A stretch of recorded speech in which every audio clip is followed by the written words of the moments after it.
Nasaan ka? Sinikap ni Trick na lumabas na normal ang boses niya, kahit ang totoo ay gustong-gusto na niyang sumigaw sa galit at sakit dahil sa pagtatridor ni Irene. Ngayon pa na nakatakda na niyang dalhin ito sa harap ng altar at pangakuan ang lahat ng bagay na kaya niyang ibigay rito. Ano ka ba? Na-text ko na sa'yo kanina, di ba? Nandito pa ako sa opisina, pero pauwi na rin ako. Bakit napatawag ka? Kandautal na wika nito. Nasabi ko na ba sa'yo na kapag nagsisinungaling ka ay nabubuking ka dahil sa pagkautal mo? Aniya sa patag na boses. Nagbabaga sa galit ang mga mata niyo. Kumuyom ang kamay nito. Kung hindi lang siya mahigpit na pinipigilan sa braso ng mga kabanda niya, ay nasugod na niya ang parehong nasa dulong mesa ng restaurant na iyon.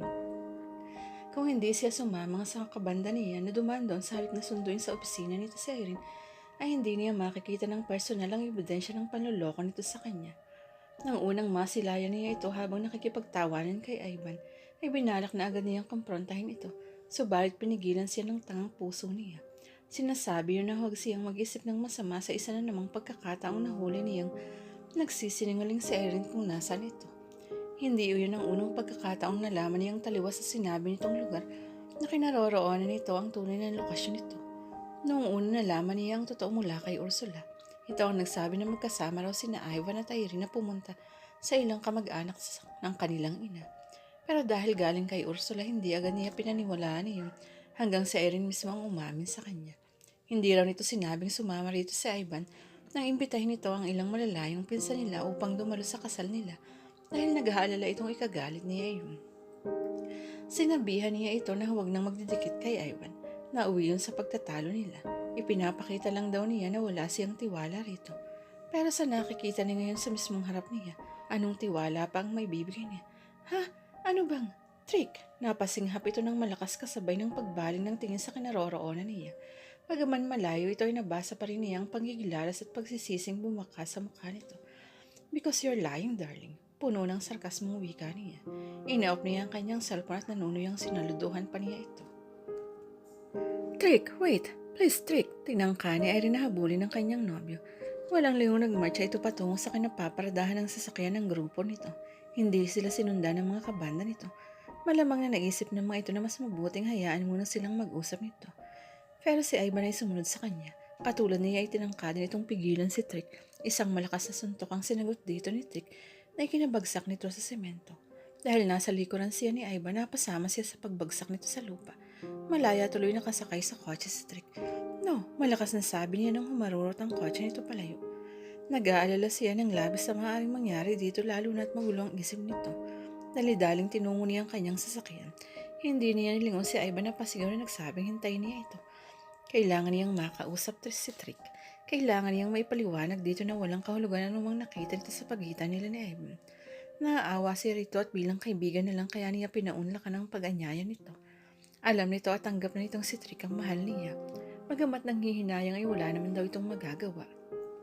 Dahil nasisiguro na niya sa sariling wala na siya ng anumang nararamdaman para dito. Kaya mas madali para sa kanya na bumalik sa dating role niya sa buhay nito. Isang kaibigang mahihinga ng problema at masasandalan sa problema nito. Ngunit para kay Trick ay hindi marahil ganun kadaling tanggapin na kaibigan na lang ang turing niya kay Ivan.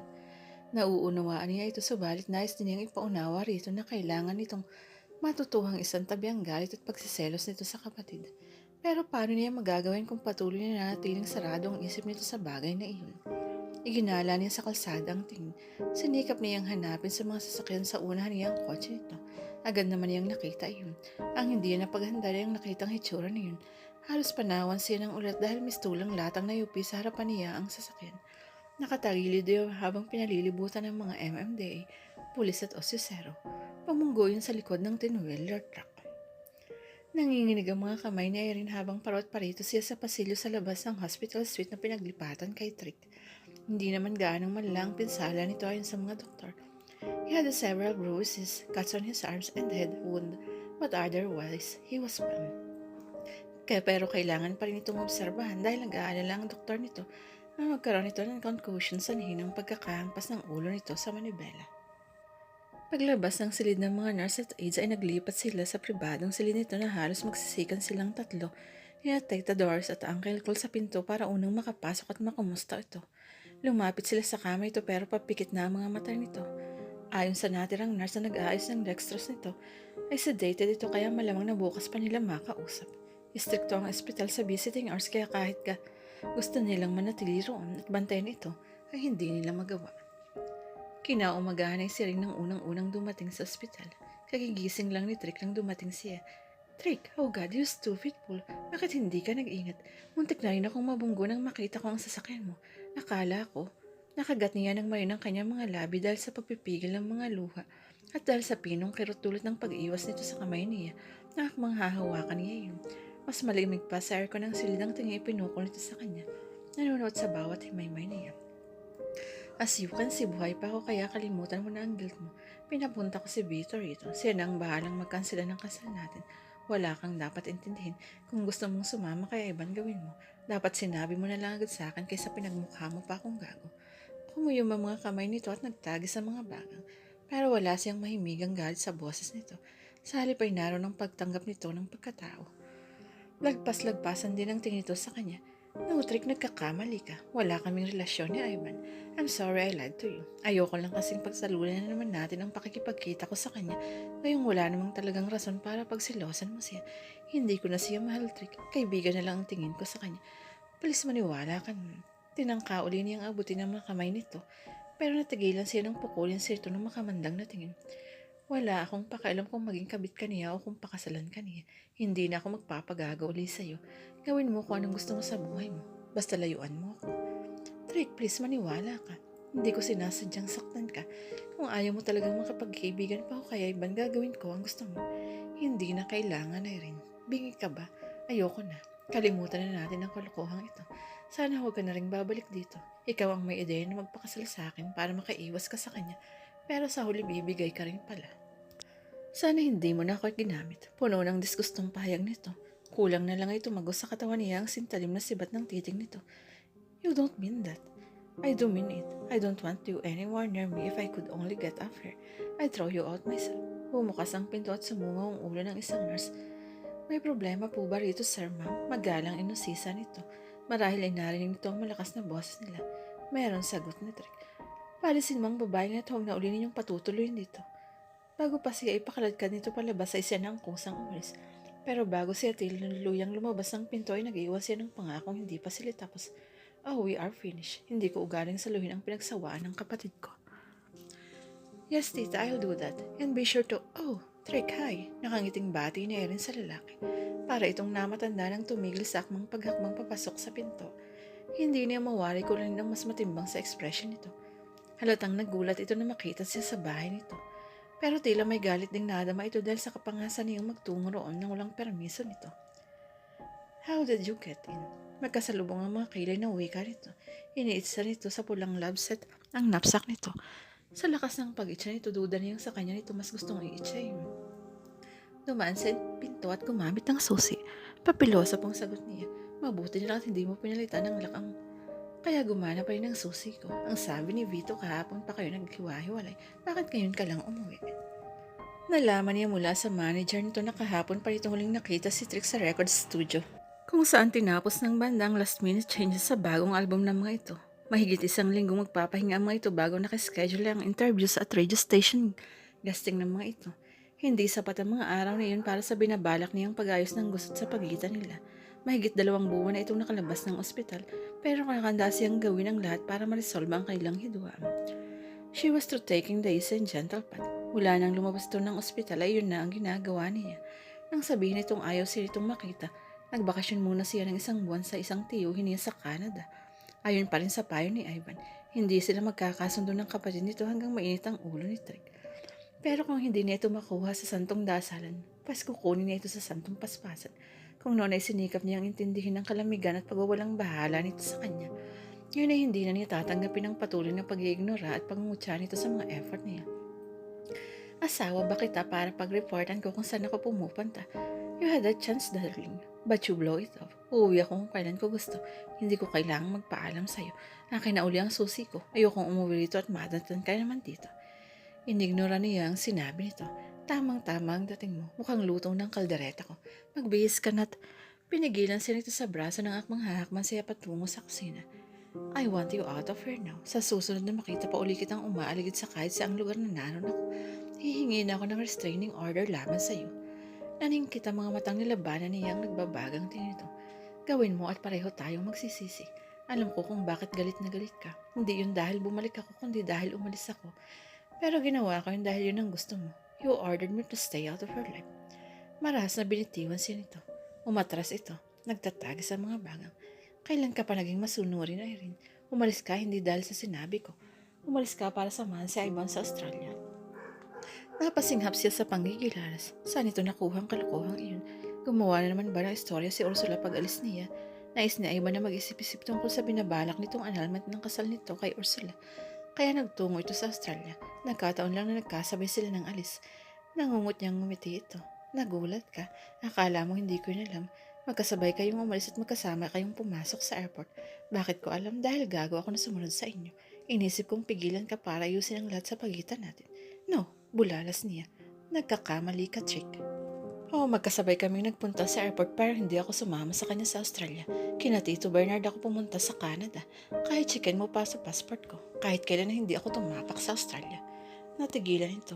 Kumunot ang noo. Kahit your passport. Utos nito. Dali-dali siyang tumalima. Halos madapa pa siya sa pagtakbo papunta sa guest room na kinaroroonan ng suitcase na dala niya. Nanginginig ang mga kamay na kinuha niya mula sa side pocket ng suitcase ang passport niya. Napasinghap siya sa gulat ng pagbaling niya sa pinto niya makitang nakatayo roon si Trick. Sumunod pala ito sa kanya. Puno ng sarkasmo ang tingin pinukol nito sa maleta niya. Siguradong sigurado ka sa sarili mo ha. Paano kung ipadampot kita sa pulis at sampahan ng reklamong trespassing? Magpapiyansa ako at babalik uli rito. Determinadong sabi niya. Lumapit siya rito at tinabot dito ang passport. Pigil ang hiningang minasdan niya ang mukha nito habang binibistihan niya iyon. Habang nakamasid siya rito ay tumugos sa kamala niya ang ibig sabihin ng akusasyon nito. Sinundan siya nito sa airport. Ang ibig sabihin binalak nitong pigilan ang pag-alis niya. Kaya ganoon na lang ang galit nito ay dahil inakala nitong hindi talaga siya sa Canada nang galing kundi sa Australia kasama ang kapatid nito. Paano mo naisip na sumama ako kay Ivan? Hindi ba nabanggit ni Tito Doris ay tuwing tumatawag ako sa kanya? Sinasabi ba ni Ivan na nasa Australia ako kasama siya? Sunod-sunod na tanong niya. Hindi ako nakikibalita tungkol kay Ivan. Binanggit nga ni Mami na tumawag ka mula sa Canada pero malay ko bakang pinagtatakpan lang niya kayong dalawa. Ang sabi ni Ursula, imposible na silang magkabalikan ni Ivan dahil may kinakasama na sa Australia si Ivan. Hindi kanya pinangalanan pero alam naman namin pareho lang nangyari sa inyo kaya nagkibit kabalikat ito. Tila hinayaan nito na siya ang magpuno ng ibig tukuyin nito. Ibinalik nito ang passport niya. Sa airport kami huling nagkita ni Ivan. Hindi na uli nagkausap pagkatapos nun. Hindi niya alam ang bahay ng mga tito ko sa Canada. Kaya imposible rin pumunta sa rin habang nandun ako. Pinagmasdan niya ang blankong ekspresyon nito. Umaasa siya na makitang lumambuti yun pagkatapos nitong makumpirma ang katotohanan ng maling akala nito. Subalit na natiling malamig ang mata nito. Trick, naniniwala ka na ba sa akin? Yes, I do believe you, Irene. After all, hindi kayo yung pikay ng passport mo. But this changes nothing. Pero, itinaas nito ang isang kamay at humakbang palayo sa kanya nang tangkain niyang abutin ng kamay nito. 2 months ago, I almost died because of you. And I swore to never again make a fool myself because of you. Nagtagumpay akong gawin niya na Irene. Binura kita rito dahil masyadong masakit ang patuloy kang dalhin dito. Itinuro pa nito ang tapat ng puso nito. I'm sorry but I won't allow you to hurt me again. Nakagat niya ang iba pang labi sa pagpipigil na umulpas ang higbi. I love you, Trick. Nang aminin ko sa sarili ko yun ay tuluyan ang nabura si Ivan.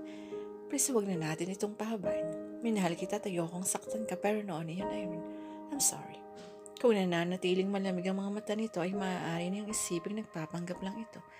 Kung nananatili itong nakatayo malayo sa kanya na para bang takot mapatikit sa kanya at ipagkanaulong ang sariling damdamin ay maaari niyang isiping umaarte lang ito. Ngunit ang kalungkutan, panghihinayang at awang bumuka sa anyo nito ang nagpatunay sa kanya na totoo sa loob nitong bawat katagang sinambit mo. He loved her. Love, not love. Ano man ang nararamdaman nito para sa kanya ay lumipas na. Bahagi na ng nakaraan. Sinubukan niyang humakbang patungo sa pinto pero hindi niya nakayan. Sa halip ay nanlulupay-pay na napaupo siya sa kinatatayuan.